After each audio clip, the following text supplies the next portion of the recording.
1 जुलाई 2018 की सुबह दिल्ली के बुराड़ी इलाके में एक ऐसी खबर आई जिसने पूरे देश को झकझोर कर रख दिया। एक आम से दिखने वाले घर में एक ही परिवार के 11 लोगों की लाशें बरामद हुई।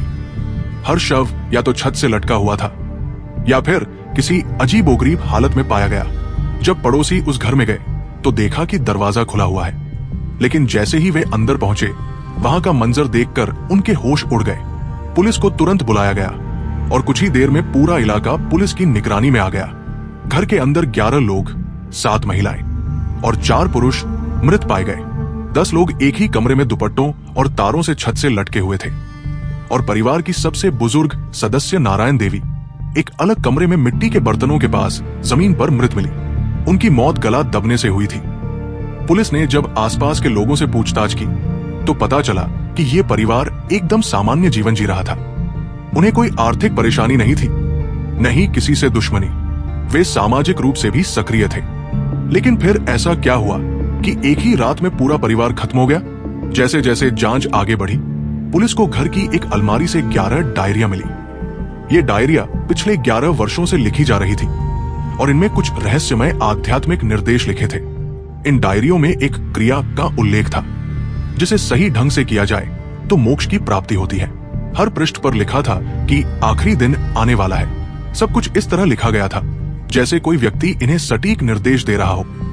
कब आंखें बंद करनी है, कैसे हाथ बांधने हैं और मुंह को कपड़े से कैसे ढकना है। जल ही शक की सुई परिवार के सबसे छोटे बेटे ललित भाटिया की ओर मुड़ी।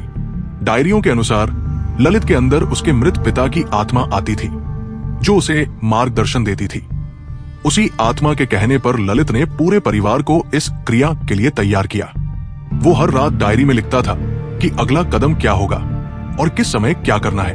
परिवार के अन्य सदस्य उसकी बातों पर पूरी तरह विश्वास करते थे। क्रिया के दिन यानी 30 जून 2018 की रात सभी ने अपनी अपनी जगह ले ली। आंखों पर पट्टी, हाथ बंधे हुए और मुंह कपड़े से ढका हुआ। डायरी के अनुसार यह क्रिया केवल कुछ ही समय की थी और उनका विश्वास था कि उनके पिता उन्हें बचा लेंगे और मोक्ष की प्राप्ति होगी।